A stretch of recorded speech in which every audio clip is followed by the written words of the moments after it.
Hello and welcome to my podcast. Do me a favor, subscribe to the John Keim Report wherever you get your podcasts. You're watching on YouTube, hit that like button, hit that subscribe button. You can find us there as part of Empire Media. That's AMPIRE. Always much appreciated when you tune in.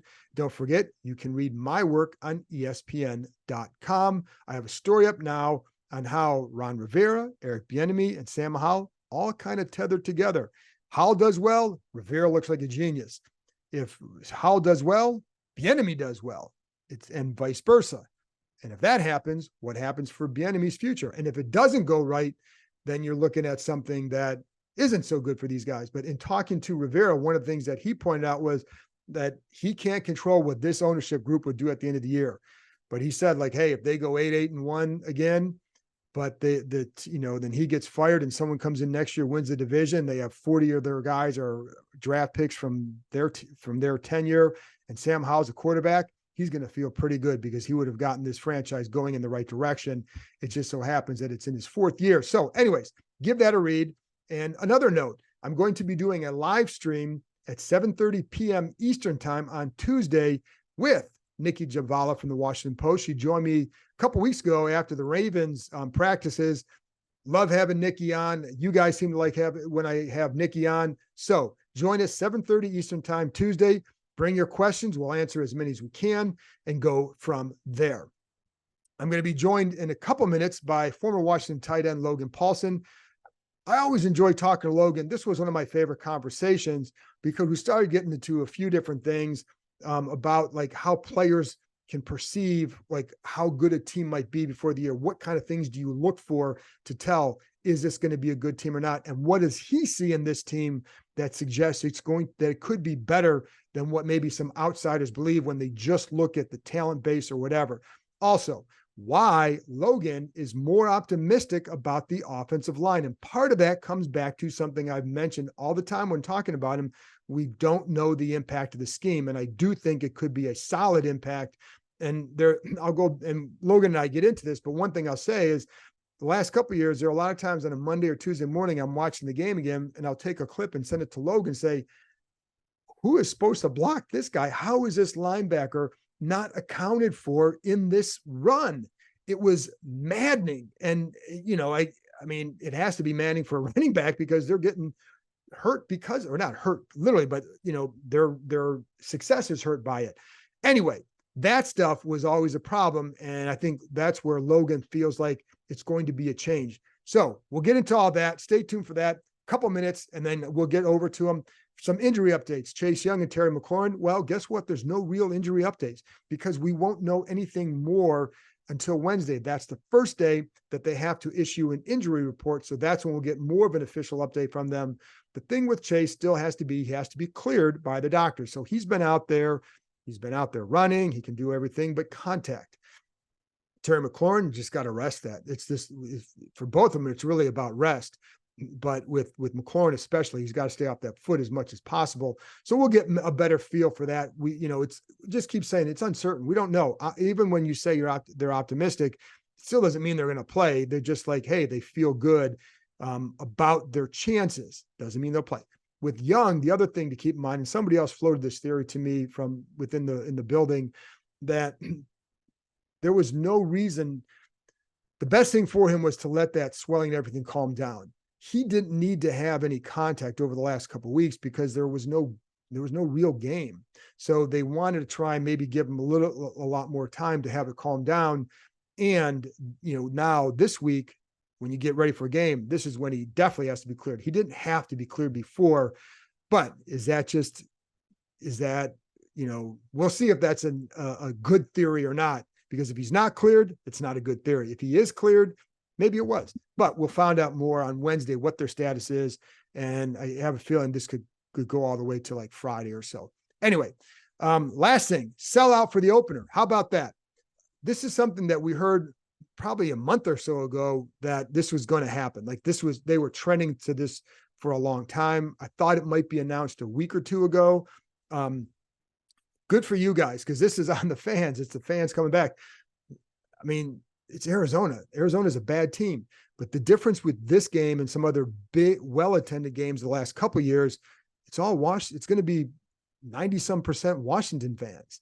I can't imagine the Cardinals have a big contingent or even a medium contingent at this game. So this is the difference. This is where the excitement can be felt, is in the ownership change, is with a game like this. Bad opponent, and it is the home opener, but it's a bad opponent, and it's one that doesn't travel well yet. It's going to be a sellout. And it's funny because we're celebrating something that used to be so commonplace, but it just shows you where this franchise had sunk to and what needs to happen. Now, keep in mind, the Bills come in next. The Bills are going to have a lot of their own fans there. The Bills travel well. The Eagles fans travel well. They'll have a lot of fans here too. But here's one thing you need to remember. Those tickets were mostly bought when they went on sale, whenever it was. I don't know if it was March or so, before the ownership, before the team had been sold, before we knew. It was just at that point, a lot of you people were like, well, I'm not doing anything until I know for sure. And all we knew at that time, there were bidders, but nobody. And even at that time, I felt like it would probably be Harris, but it wasn't a guarantee and it wasn't for sure. So people waited, and other opposing fans bought up those tickets. So don't be surprised if you see more of those splits the rest of the year. It's not a reflection on the fan base and their thoughts on this team. It's a reflection on the ownership hadn't changed yet, and there was still a wait and see. So to me, the big key will be, like, next year, I think we're going to see the bigger change. And then even in 2025, an even bigger change as you have a couple off seasons to sell those season ticket packages and rebuild that season ticket base and turn that back into a place that is good for the home team to play. So kudos to the fans for selling it out. There you go. Anyway, now that's it from me. Here's my conversation with former Washington tight end Logan Paulsen. All right, Logan, we can finally stop. Well, I guess we got another week of speculation of what's going to happen here. But it's been this, like, as a play, and you've been on both sides of this, and I'm going to get another stuff in a minute, of the speculation as a player, listening to speculation, and now in the media speculating. What's it like as a player when you hear like 6 months of speculation about what they might be able to do? I mean, I think as a player, like, you try to, like, it's like when you're in the room, when you're in the building, there's this infinite confidence that you are doing the right thing all the time, that you're progressing in a way that is appropriate, that you are the best team in the NFL. Like, I tell this story every once in a while. So I was here in Washington in 2015. I got cut and I got signed to Chicago like within 24 hours. And the team here in Washington was pretty good that year. The offensive line was good. They had some really good skill position players. And I remember going to Chicago, and the first meeting I was in, after, it was like, not the first meeting, but it was like, we had like a week of practice, and then like the Friday meeting, Coach Fox was like, oh, this is a playoff caliber team. And I was like, no, this isn't. Like, because I had seen what Washington was at the time, and they were so much more talented. They were so much better coached. And I think there is this thing, like, where you're so close to it as a player, you can't see it. And then there's this other thing when you're an analyst where you're observing it all the time. And you get so involved in it that you lose the perspective of the NFL. And so that's why I hate this kind of speculation season and saying, oh, like, people have been asking me all the time, is this a playoff caliber team? I'm like, I don't know. Like, I think they're doing a nice job. They're progressing in a nice way. Like, Sam looks better than I thought he would. The O-line is better than I thought they would be at this point.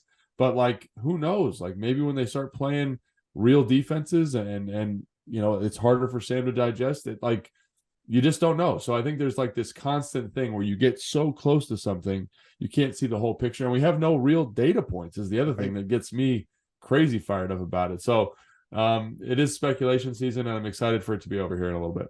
But it is funny because, I always say, like, they're kind of like a lot of teams in the NFC. They could win 7, they could win 9 or 10 or whatever. Yeah. And, because, like, then it depends on injuries and if Howell develops and if the line is better. But, like, they're like a lot of teams, it seems. Yeah, I mean, like, they're like the teams that don't have, like, the elite quarterbacks, right? Like, there's those quarterbacks that you're like, okay, there's 10 dudes and you're going to win 10 games with those guys, kind of regardless, come hell or high water, if they're healthy. And we're not in that group. I think defensively, there's a lot of stuff to be really excited about. Obviously, the defensive line, the secondary, but ultimately, like, even with the secondary, like, I'm very high on Forbes. I know you're very high on Forbes, and I think there's a lot of reasons to be high on Forbes, but you don't know how it's going to look until he starts playing in some football games.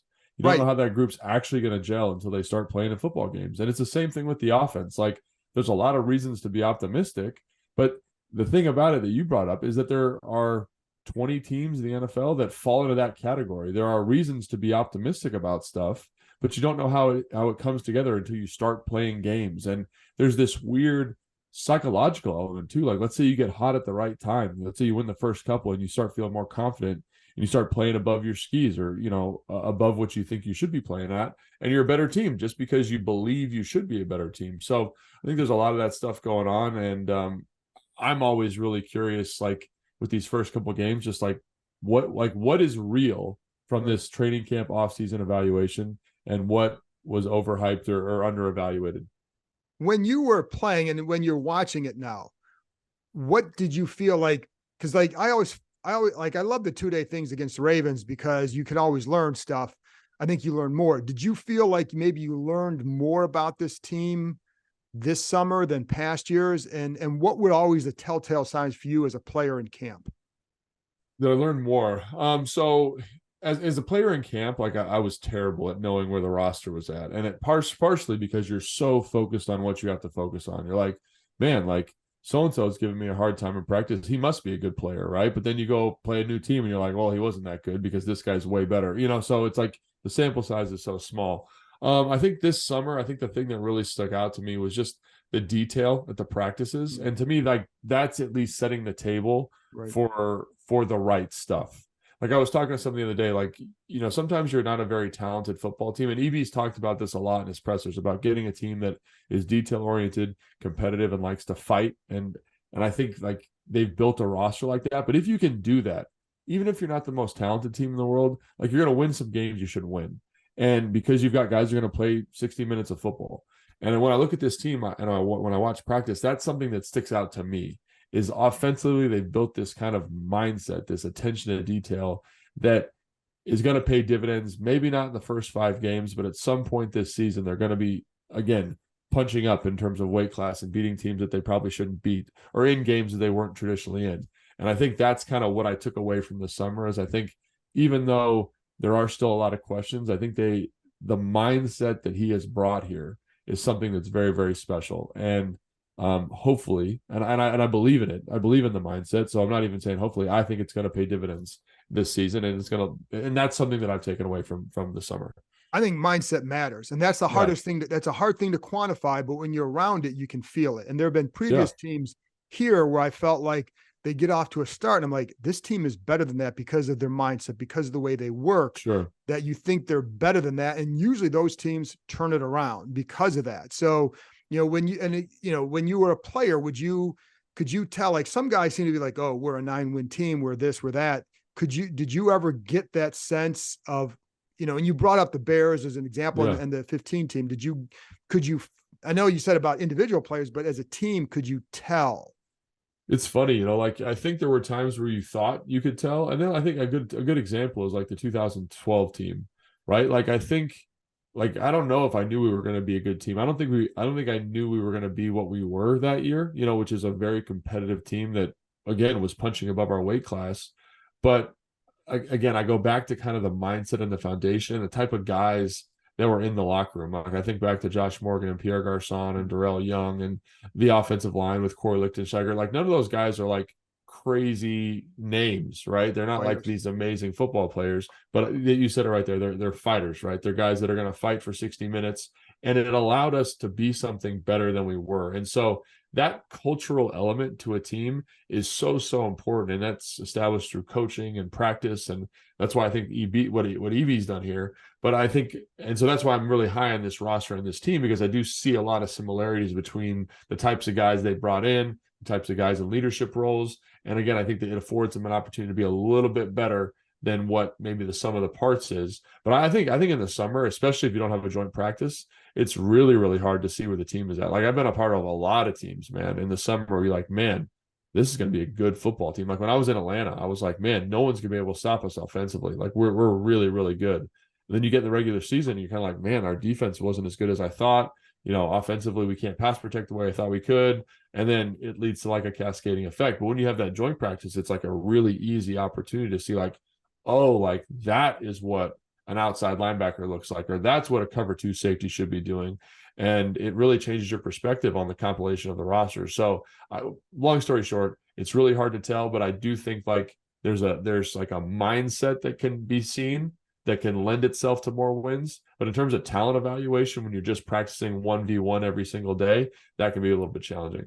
But it's funny you bring up the mindset. And by the way, like Pierre was a guy that you felt like, oh yeah, he could snap anybody in half in here if he wanted to. And so like, you're not going to mess with Pierre because, yeah.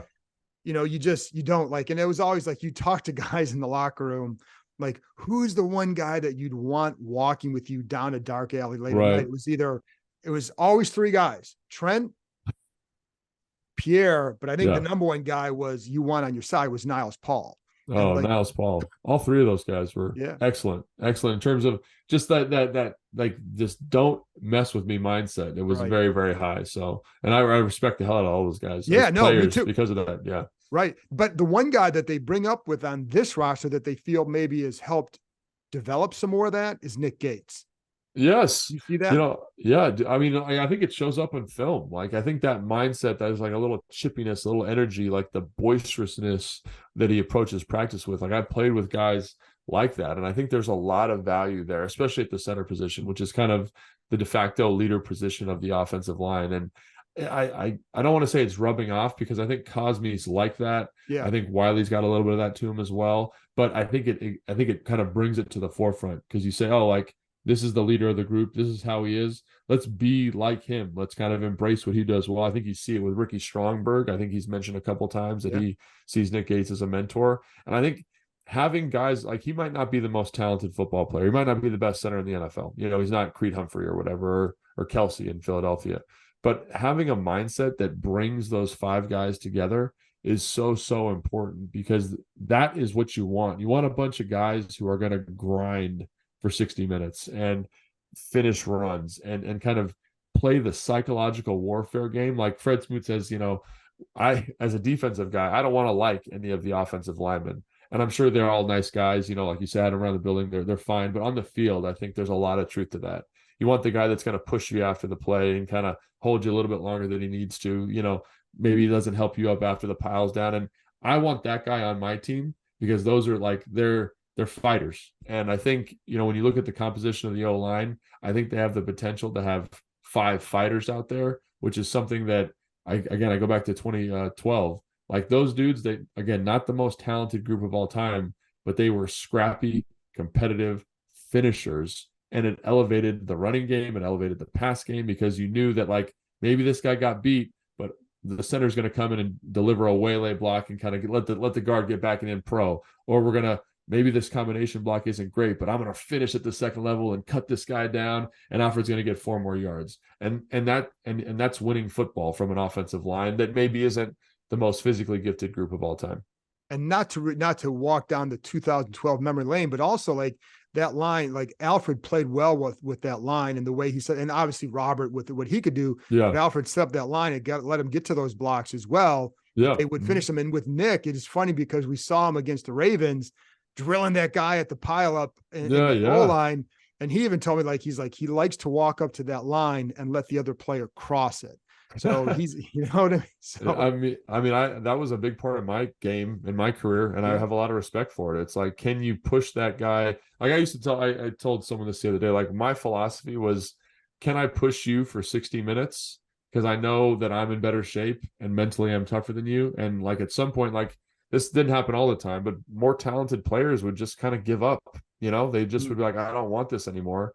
And then it lets you win more reps, it lets you win more routes. And I think there's a tremendous value there. You got to be a good football player, obviously. And I think Nick is, but I think guys that embrace that mindset, embrace that kind of tough, competitive philosophy, lead to a better football culture. How much do you think that also flows down from the way they practice summer with EB? I mean, there was definitely seemed to be more of a greater sense of urgency, more the tempo, and maybe getting, the constant demands. How much does that play into that, shaping that mindset?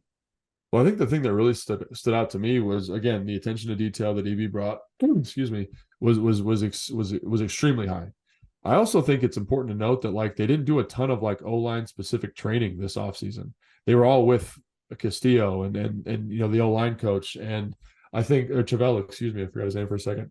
And they just were able to build a chemistry together, the O-line, that you very rarely see. Like I remember the first day of team run, I told this story before, like they come together for team run and you're like, what's this going to look like? Because they haven't done any team run this whole season and it looks great. It looks insanely sharp. Yeah. And I just think one of the things about this practice structure is it allows them to get a ton of reps Yeah. and work together because they're working at that tempo. And the more reps I get with the guy next to me, the more different variations we can see, the more we can communicate and be like, hey, man, versus this tight three, I'm going to be a little bit thicker. You got to be faster to get your hat across. I'm going to be patient. But you got to help me once you get there. Right. And like those types of conversations, that level of communication is so important. That only comes from reps. And we're talking about the O-line, but that also comes with the receivers. Like, hey, versus this cover two, I need you to be a little bit flatter. Or, hey, I'm the clear guy. Like, who am I actually clearing out? It lets me see that a whole bunch. And so you mentioned the tempo, you mentioned the attention to detail.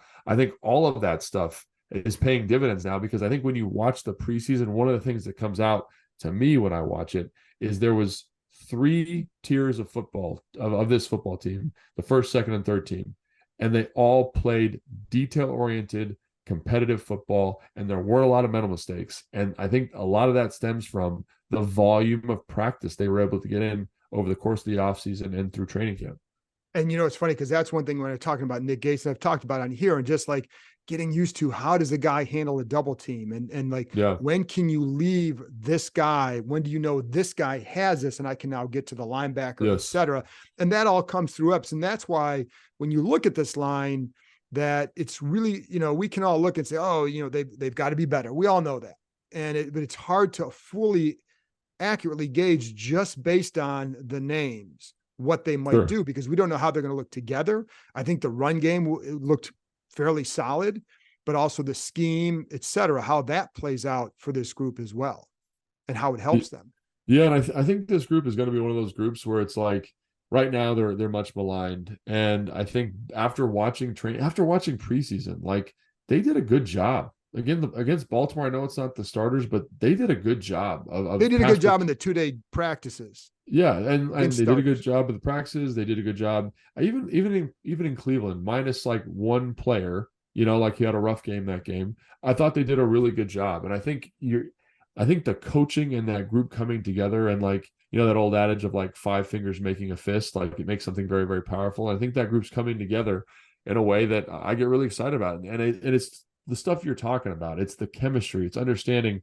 Hey, I know Cosme knows when Wiley needs help in pass pro. I know I can sit on this B block and we can really drive this guy out of here because Cosme's fast enough to get to the second level late. Like that stuff is going to pay dividends. And again, I don't think they're necessarily, and this is not a knock on anybody on the team. I don't think they're like talented enough to be like a top 5 group in the NFL, but I think they could be like legitimately like a top 15 group. And I think that would be good. That's enough to win football games. And I think when you look at the analytic stuff regarding O-line play, like average O-line play is good enough to win football games, especially if you have good skill guys, good defenses, right? And I think that's the environment that they built here. And so like, I've been very critical of how they've constructed the offensive line, but I also think I see the value of what they've done now is they've found guys that kind of fit together. Wiley and Cosme are good buddies, and Gates kind of brings that mental toughness.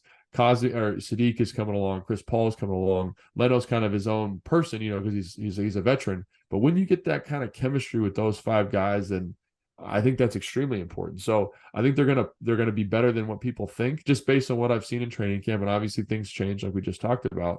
But I'm relatively optimistic about that group because I think and Juan and Travell deserve a ton of credit because they've helped create an environment where those personalities can come together. If they become an average line, and if they're around that middle area, this team should be highly competitive. I think so too. And that's why coming out of preseason, like everyone says, oh, Sam had a really good preseason. I think the O-line showed us more. They showed us more than what I was expecting. I thought it was going to be a little bit of a fire sale, in passing situations, obvious passing situations. I think EB did an excellent job of, again, calling a game that helps those guys, that puts them in good situations. That's part of it. But also like the techniques were sound, right? The positioning was sound, understanding where the help is, understanding the rules. Like that was something in watching games last year that was really, really tough. Is sometimes it was like the chemistry just wasn't there with that group in a way that led to like a crisp product. And so when I watch now, I'm like, this feels different. And again, it's preseason, it's training camp. I'm going to steal something from Craig, my co-host on the Take Craig Command Hoffman, podcast. Take Command podcast, also on 980, the Yeah, team. I mean, he's everywhere, right? He's everywhere. But he says like they passed the test that was given them, and I totally agree that they passed the test. Point. And so like as of right now, obviously things can change, and the test is going to get harder. But I think they checked all good technique, good finish, good understanding of the concepts and the philosophy offensively, and that is encouraging to me. And I will say this too. This is also, your comments are also based on watching them in practices as well. It's not just a couple preseason games, because I think, obviously anybody with a TV can see what they did there. If you want to study it, it's also based on that. But, and so I think it'll be, to me, that's the biggest key of the season is, can they do that? And, if they do, that's the question. I mean, that's the $1 million question. And that's why this offense is so interesting to talk about, because that's the $1 million question. Again, I'm more optimistic that that's going to happen, that's going to be something. I think between 20 and 13 is very reasonable for this group in terms of goal and expectation. Obviously 20, it's going to lead to a different outcome than 13, but I think that's a very reasonable position based on what I've seen. And then where's Sam Howell at? I think he's shown a lot, much like the O-line, showed a lot of improvement from a technical standpoint, showed a lot of improvement from a mindset and mentality standpoint. But again, like, what is he going to be when defenses are dialed up to 11 and they're bringing pressures all the time? And does he identify who the blitzers are? Does he know when he's hot? Does he know where his hot outlets are? Like, all those things are super important. And that's something that he struggled with a little bit throughout training camp, from like a blitz identification standpoint. You saw it a little in the preseason, but he's getting better. And I think, like, I had an interview with him on the sideline during the preseason. And I was like, how do you improve on that? He's like, I need the reps. I need to watch film. I need to talk to AB. I need to use my resources. And it just, to me, showed a maturity of a guy who kind of understood that I'm not there yet, but these are the steps I need to take and that I'm going to take to get there. And you've mentioned this before. He's been impressive physically, but I think the mental professionalism that he's brought has also been impressive. When I tell people I think he can be a good quarterback, it's because of those traits, not just what we see physically, because I've seen plenty of guys who are like, okay, physically he can do this. Behind the scenes, he's not doing that. Right. And it's behind the scenes was what gives quarterbacks long-term staying power. Yeah. And I think, again, we've been talking about 2012, so let's keep it rolling. But like, with Robert, for example, like going from 12 to 13, like there were some things, and again, he's a young player. He doesn't have everything figured out. I'm not being critical of Robert, but like there were some things about his approach that made his growth more challenging. And I think when you talk to Sam, that those issues aren't there. Like the ability to say, oh, be a little bit more self-reflective, be a little bit saying like, how do I fix this issue? Like if I'm having a hard time reading this coverage, like how do I get better at it? And again, like when you're irrespective of position, the guys that have a growth mindset, that are self-reflective and say, I need to be better about XYZ and I can get myself better at XYZ, are the guys that I think are really, really good pros, and they stick around for a long time. And that, like, I tell young kids this all the time when they ask me, like, why would you able to play for 10 years in the league? And it's like, I didn't count on anybody else to get me better. It was it wasn't the coach's job to get me better. It was my job. And so that kind of comment from Sam makes me think, okay, he kind of understands that on some level, and he's still young, but I think that bodes well. And it's funny because people always think that it's a coach's job to get it. Like the player has to be able to get them there themselves too. Like absolutely, coaches, I always say coaches aren't miracle workers. And so if you don't have, and it's funny because when you talked about the mindset, I have a book it's called Mindset, and it's all about growth mindset, right? Yeah. Growth. And so when you have that, not that you can't succeed another way, but the growth mindset, to me, is a big key. And that I agree with on Sam. And one of the things that I think I really like about him, it's why he could go to Carolina and succeed as a true freshman, right, is because he's more mature than his years. And, the mindset too, I think also comes from when he was in high school. He played safety, he played linebacker. So he was like, he's a player more than he is a quarterback. And I think that makes a difference too. Yeah. And I think having that experience at North Carolina is super important, because it's one of those things where it's like he's done this before. He's played against a high level of competition very early in his career. He kind of has a roadmap. And I listened to your podcast where you talked to his quarterback coach, and I thought there was some good insight there about how he's developed modalities and methodologies. Sam has, with other resources to make sure that he's ready and he's developing and he's ahead of the curve as opposed to kind of constantly being reactive. He's being proactive in those areas. And it's not the magic bullet, and the amalgamation of what makes a good quarterback is very, very complicated. But I look at him and I say, like, he's got some of these kind of intangible qualities that I've been like. Matt Ryan does that. Deshaun Watson, say what you want about him, he does that. And removing the off-field stuff from that comparison, like those are the guys that you say, like Jimmy Garoppolo, there's an understanding of professionalism, a confidence that he seems to have, and it's got to come together on the field, and we haven't seen that yet, really, truly. Right. But I think if you're betting on something, those are things you like to see. And the other part is too, I don't want to discount the role of a coach. I'm not saying, I wasn't meaning that before. I just think that it has to start with the player and what they do, and then a good coach can enhance that, enhance their skills, put them in the right spot, et cetera. So I don't want to discount it, but I always do believe it starts with the person themselves, and then you go from there. So what about, like, when you look at it as a player, when do you know like things are coming together? Like, you have a new coordinator, new quarterback, new starters on the line. When do you know it starts to come together? What things do you look for, and how long might this take?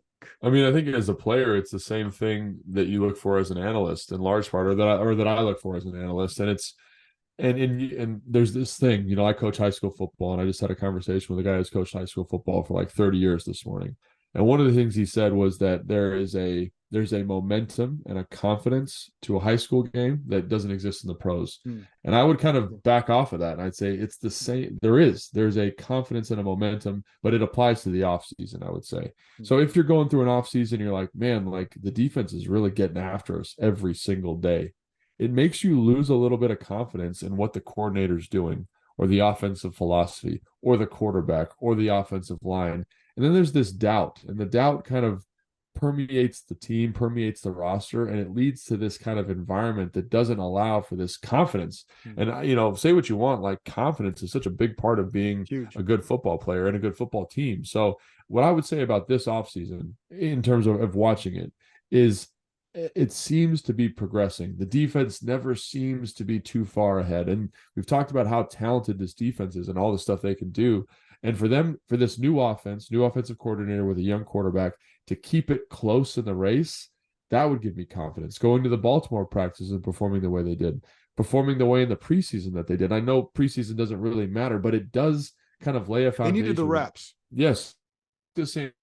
Talk to Fred. They always say, like, I wanted to come out of preseason personally having made a couple plays and played well. And I was the same way. My role in terms of preseason and relation to preseason was way different than them. But I wanted to come out being like, my hands are good, my feet are good, I'm moving guys off the ball, I'm being physical in the run game, I'm catching the ball when they're throwing it to me. And it does promote confidence. And so for me, like, I look at this and I say, like, they have kind of done, they're building, they're crescendoing in a nice way for week one. And hopefully you come out of that week one with a decisive win, with a very positive offensive performance that leads to a confident mindset. And I think that that's so important, is building a positive trajectory for your first game. And then you're like, okay, we are the real deal. All that stuff we did this offseason was for this. And that's why we're doing so well. And it's funny, and not to harp on this some more, but earlier you talked about like the rules and everything like that. I know that was a sticking point for you last year with the line, is that sometimes you couldn't figure out what they were doing. Whereas this year you seem to have an idea of what they're trying to do or what they're supposed to do on a play. It just seems much more clear, like last year there was runs where it's like, okay, you're bringing this jet sweep, you're bringing a guy back into the box, but we're not going to target this new defender in the box. That, when you watch LA, who's the king of jet sweeps with Sean, like, they do that all the time. They're targeting the first guy in the box and they're booking the guy away from the run. Here, that wasn't always the case. Or sometimes you'd be not motioning and you'd be taking a targeted run to the guy over the slot, and then you're leaving 2 unblocked players in the box. And it just made it very, very challenging for the running backs to be successful. It makes it challenging for the offensive line to be good on combinations. And here you can see that there is a confidence and a precision to that run game that is very, very different. And to me, it's the confidence from the offensive linemen of knowing where they need to go and having good and effective run angles for the offensive line to put them in positions to be successful. So I think all that stuff is super exciting for me. Just again, I go back to that level of detail. I've said that 100 times on this podcast, but detailed routes, detailed footwork for the quarterback, and detailed blocking assignments like that just, it's not the answer. It's not the end all be all, but it is a huge factor in good football. And seeing that is important. Listen, it could be the difference between, like, if they had bet, maybe if you're more detailed last year, you're 9-7-1. 100%, dude. I mean, 100%. and now you're in the playoffs and everybody's looking at this differently. Yes. Is there a player that you're, whether offense or defense, that you're that not among the stars, but someone that you're really looking forward to seeing? Yeah, I mean, when you cover the team, you kind of build like a little fan club for every single player, and I think that's one of the fun things about being an analyst for one team is you get to really know everybody. Obviously, I mean, I think, maybe, I don't know if this is in line with your question, but like Antonio Gibson is a guy like I really want to see be utilized in space. Cole Turner, like what he showed in preseason, can he continue to build on that? Can they kind of cultivate this tight end room in a way? Curtis Hodges is a guy that I'm really curious to see his development. Is he going to start a whole bunch of games this year? No. But does he develop? Can we get a guy who can maximize that athletic frame and be a good football player? That's what I'm curious about. Defensively, I mean, I want to see what Jamin Davis can do. I really do. I think he's put himself in a position for a big year. Percy Butler on teams, Jeremy Reeves on teams, Christian Holmes on teams. Like, what do those guys do? Cam Curl, can he get his hands on the football some more? So there's a lot of guys that I'm really excited to see that can take, maybe not huge jumps, but jumps that would be instrumental for them in their careers. And that's something that, again, is one of the benefits of covering a team as closely as we do. So I wonder, 2 guys who can make a big jump both sides of the ball, Brian Robinson. Yep. Because like, and my point on him, and I had Sam Fortier on the other day and we were talking about him, like, my point is, I don't think we ever saw Brian last year at 100% ever. And, and he looked really sharp this summer. And then Benjamin St. Juste on the other side. Oh, absolutely. And you talk about confidence, like he talked about that too, and just how much he's playing with it and the difference it can make in making a play or just breaking up a play. 100%, man. And those are 2 guys that I'm ecstatic to see. B-Rob, I didn't mention him because he's like the true starter. But I think B-Rob is a guy that, like, he did some stuff this offseason. I want to say it was like the second or third week of training camp, catching the football, that I thought, wow, like that is a very special skill set for a man that big. Like, and I like him as a football. I just like him as a football player. Yeah. He's physical in blitz pickup. He's a physical runner. He's got good vision. I wish we could have seen more of him in the preseason, not to kind of say he needs to show us anything, but I just wanted to see more of that, see more of him running the ball, see more of him being physical downhill. But he's a guy that I'm tremendously excited for. And Benjamin St. Juste, like when you're talking about guys who had, excellent training camp phases, like you're going to be hard pressed to find a guy who had a better one than him. Yeah. Like he's for sure top 5 in that category. Just very confident, assignment sound at the nickel, was outstanding. Did an outstanding job. So I totally agree with both those guys. And so the last thing I want to ask you then too, and going back to like expectations and all that. So the outside, it's funny because I see a lot of people saying, oh, 5-12, 6-11. I'm like, I just don't see that for this team. Like that means there are like several games worse than last year. Yeah. And now I know the schedule's tougher. I don't see it, but like, what do you think of that? And as a player, did you ever pay attention to that and let it seep into your mindset at all? Not really. As a player, like it was like like I was so worried. My focus when I was playing was like making the team. Right. And if I made the team, it was like, can I win my one-on-one for the week? That's all I really cared about. And I think like that's the one thing about these projections is that they're just projections. Like if you were to sit down and ask me, why do I think XYZ in terms of season projection for any team, it would just be based on stuff that happened last year. But teams have changed, they've grown, injuries happen, players mature. Like I look at Jacksonville as a perfect example. You get a new coach down there, and all of a sudden Trevor Lawrence looks like Trevor Lawrence, and they look like a playoff team. And that was I don't know if we could have projected that level of growth just from a coaching change. Like, so to me, like as a player, I don't care about it. I think when you look nationally, like at what the national pundits are looking at, you're looking at a second-year starter, a guy that was a 5th-round draft pick, an offensive line that I think is much maligned. That's a huge, I mean, and this in an offensive-driven league, like stop the conversation right there. That's enough to say they're not going to beat Philadelphia. They're not going to beat Dallas. They're going to split with they're going to split with New York, and that's 5 games lost right there in the division, right? And you look about, you got the Bills, you got some of these other tough games, and you say, oh, like they're not going to win that many football games. But I also think like we see it, we understand EB's impact on this group, and I'm a little bit more optimistic. And are they going to be this team that is like a juggernaut walking away with victories every single week? No, but are they competitive, scrappy, tough, and can they eke out some close games? I think this team is more built to do that this year. So I think they're going to win some games they shouldn't win because of that philosophy and that approach.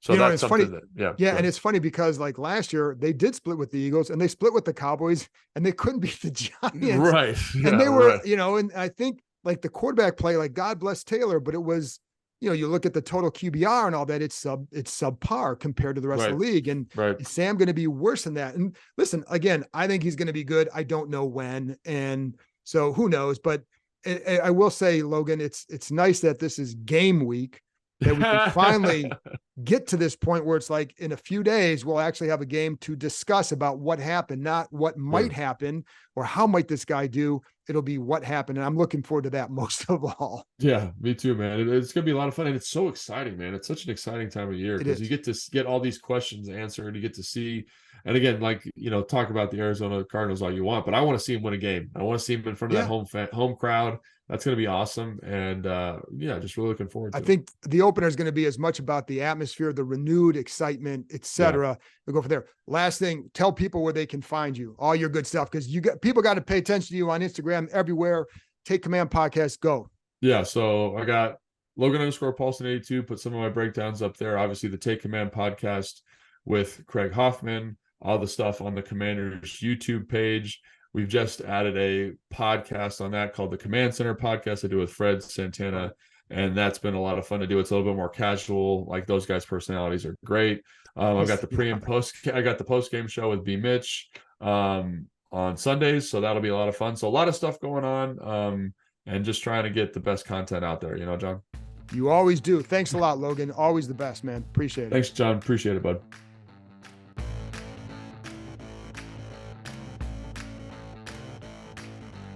That's it for this episode. Thanks to Logan for joining me, and thank you, as always, for tuning in. I'll be back on Tuesday night, 7:30 Eastern Time, with Nikki Javala of the Washington Post, as we have a live stream on YouTube. Join us there, 7:30 Eastern Time. Bring your questions. Talk to you next time.